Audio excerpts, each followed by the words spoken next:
Excellencies, ladies and gentlemen, welcome back to AI Voice interview program. Today, we will continue our discussion from last week, which we will touch upon on the implication of the artificial intelligence and regulation to govern the AI deployment in every industry. And we will continue our discussion with our guest speaker, Dr. Ricardo Corrado, who is an associate professor at the School of Digital Technologies at the American University of Phnom Penh, and he is also a senior research fellow at the Asian Vision Institute AVI. Without further delay, let's get into our discussion. So we know that AI has been used as widely a new tool for people, human, to in their daily life, and it has become a default in every industry and all the workplace. For example, they use it as a new way for their operation. So I would like to know how the impact that AI implicate our everyday activities. Well, let me.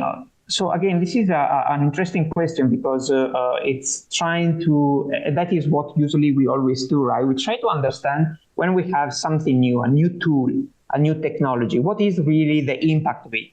Once you are able to assess the impact of it, positive and negative, then you have some measure and you can take the decision.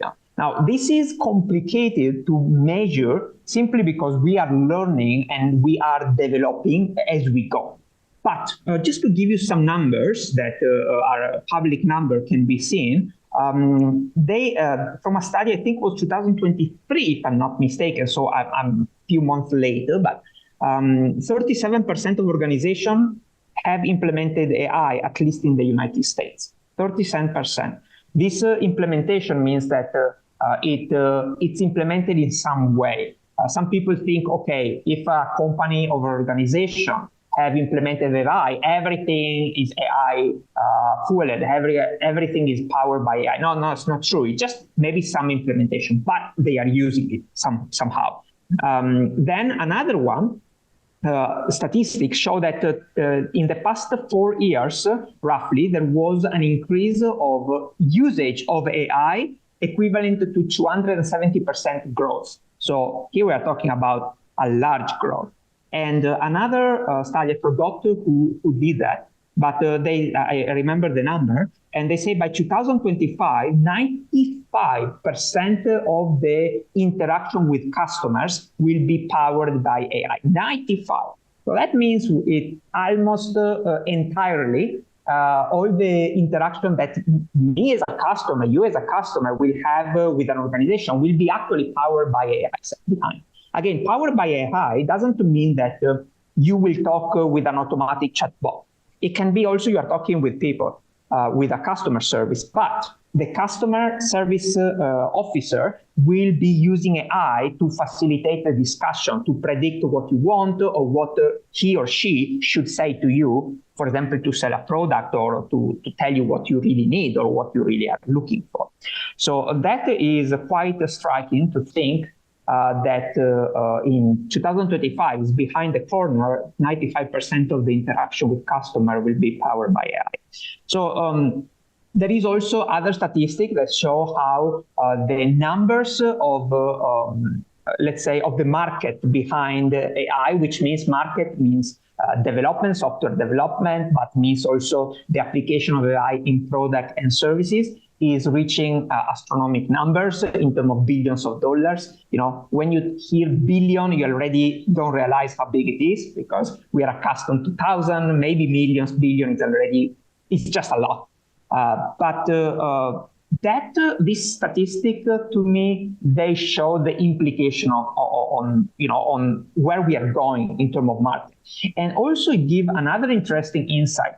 It gives an interesting insight to countries, policymakers, that and also companies, so let's say ecosystem, that if we are not, and when we talk we, I'm talking about governments, I'm talking about organizations, I'm talking about even universities. If we are not fast to catch up and to move into adapting with this new way of doing things, we will be surpassed by other people. It can be your competitor in the same market. or it can be someone else in another market that it becomes so fast compared to you that it will step over you entering your market. And for example, from the side of Cambodia, it's very important to have the ability to produce in Cambodia for Cambodians and for outsiders, not just to be a lender where other developed countries can come and invest, because otherwise we wanted to be the producer too. So that is very important, and there, of course, responsibilities on the education sector, on the public sector, etc. So again, I think if we wanted to measure the criticality of the implementation of AI, we can just look numbers and statistics of market, of the market size of the implementation company that have implemented it, how many companies are new startup and companies are growing toward that. You can look also in investments. For example, the stock market, how much a specific market like the NASDAQ has been increasing a lot, means a lot of people invest into it. So that is where we should look in numbers, statistics to understand the criticality of the discussion. So in this connection, what are the regulatory challenges and legal framework which each state needs to govern AI deployment in various industries? And may you point out the focal scenario of the opportunity and threats? Sure. So, if this aspect is a very critical aspect and also very complicated. I've talked also with other colleagues, and I've seen also interviews of experts, and you can just look at the international regulatory body of it, and you see that technology is always faster than regulation. And that is the complicated aspect. It's impossible to stay ahead of technology, simply because you cannot regulate what is not yet there. But you can create a guideline. Now, in terms of AI, so again, remember one thing, AI, coming back to what I mentioned before, AI is just the technology, but it's fueled by data. So I think the regulation should be based on data. So what kind of data you use, how can you store, what data you can use, you cannot use, or you should ask permission for it, storage, data privacy. So all these aspects in terms of what we call data governance. That is where the main focus area is. Once you have regulated that, and currently Cambodia is doing that because for what I know, the Ministry of Post and Telecom have many regulations coming on. And the two famous are the one on cybersecurity and data privacy. That is where you need to act quick. And Cambodia is moving in that direction. The other aspect is monitoring and controlling the application. So once you specific amount of data regulate, you have a data governance. Now, what are the applications? So what are the usage you can actually do with this data? And for this, we are not yet there in Cambodia. But to be honest, we are not alone, because even in the world, it's very limited the number of ecosystems that have regulated somehow this. For example, the latest regulation, which is also the newest and the first ever of its type, it come up in European Union.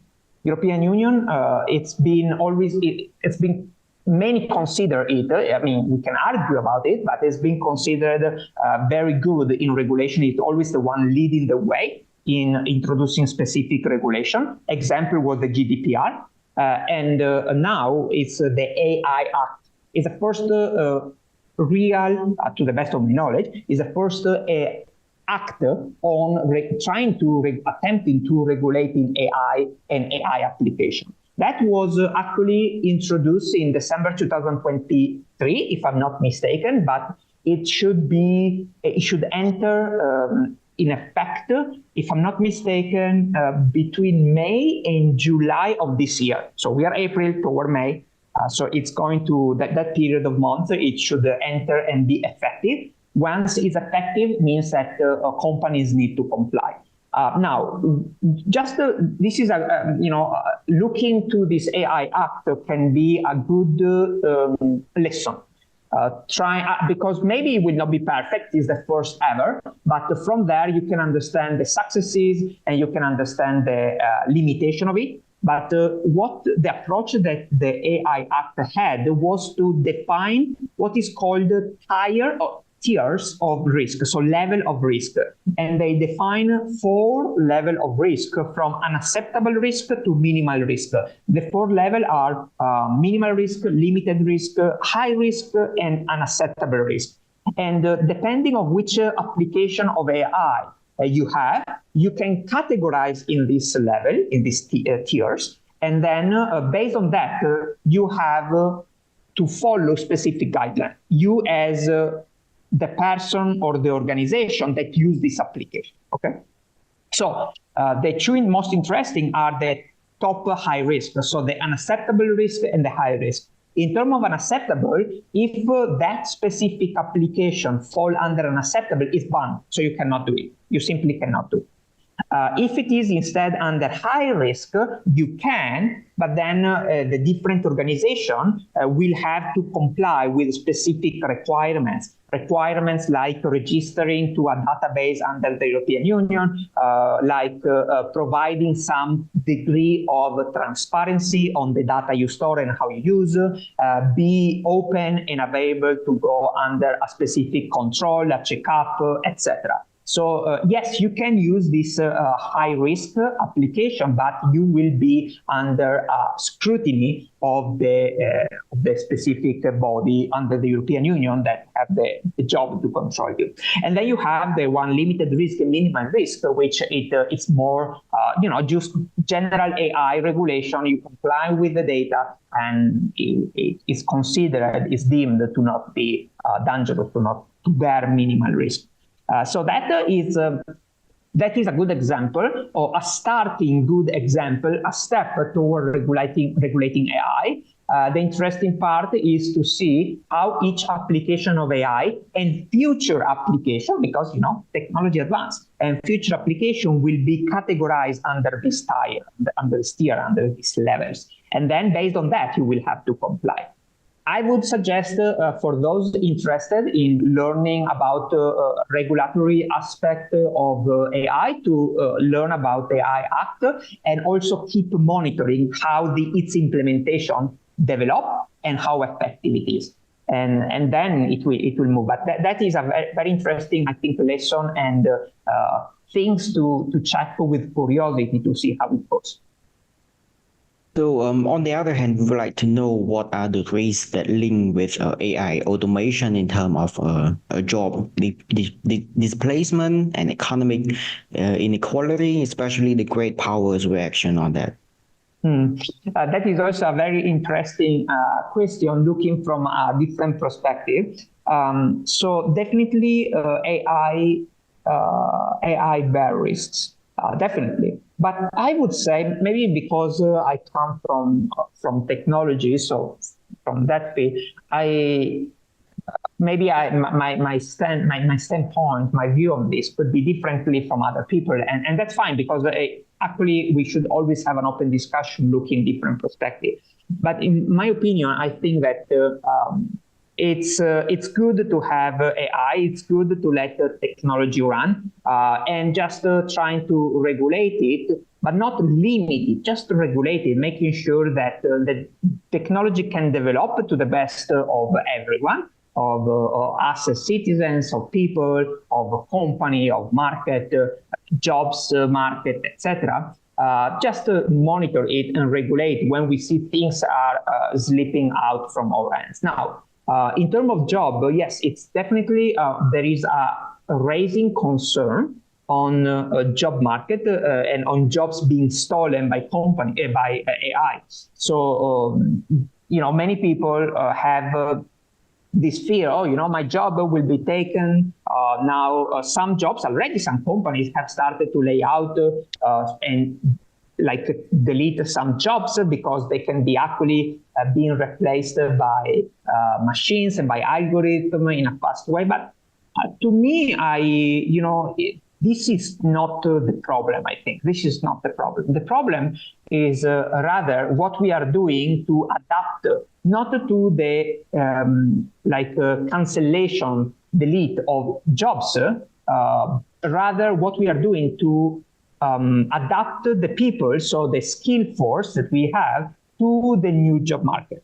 Because the job market is transforming. It has transformed over the year. The transformation has been always there. The only difference is that the transformation now is faster because technology makes things move faster. So we need to think faster, we need to adapt faster, we need to change faster. We need to be, software development, it's in the field of software development, the concept of agile has been there for a long time already. Software development, no, you need to be agile. You cannot start some project and after 1 year you will change. No, you need to be agile. You need to move, to adapt to the new framework, to the new technology, to the new requirements. You need to be fast. Problem is that people, and not because of the people itself, but also because of the ecosystem around them, cannot or are not able or sometimes don't want to change fast. They maybe are looking back to the older times, maybe where jobs were always the same or modified little during a lifespan. So you were doing pretty much similar things over the year. But now that cannot be anymore true. Things, for example, I finished my PhD in 2016, and things that I studied there are already outdated now. It's 7 years, right? 7 years. And things that I studied there nowadays are outdated, are not used anymore. If you talk about that, people will say, oh, what are you talking about? Now we are evolved. I studied the 3 and 4G. Now we are talking, there is research in 6G. The 5G is already implemented. Even in Cambodia, there have been tested already in 2019 5G. So this is not applicable everywhere at all, but it's been tested, it can be run. So what I'm saying is this is the speed of how technology is moving. And once you implemented technology pretty much in every aspect of your life, every aspect of your life is moving fast, which means also jobs. Now, the difficult aspect is how can we prepare, how we can create an ecosystem that allow people that go to study and then go to a job to be ready for the job market, but even more to be able to have this, to adapt over time. So it's no more just, okay, I give you the skills. So you are someone that study, I tell you how to use this machine, and then I place you on the job market. You are ready to go. That's not enough. What I need to do, and this is where education play a fundamental role, what I need to do as educator, as an education system, is making you ready to learn, to adapt, to go outside, and you don't need any more me because you just learn by yourself. You don't need a teacher.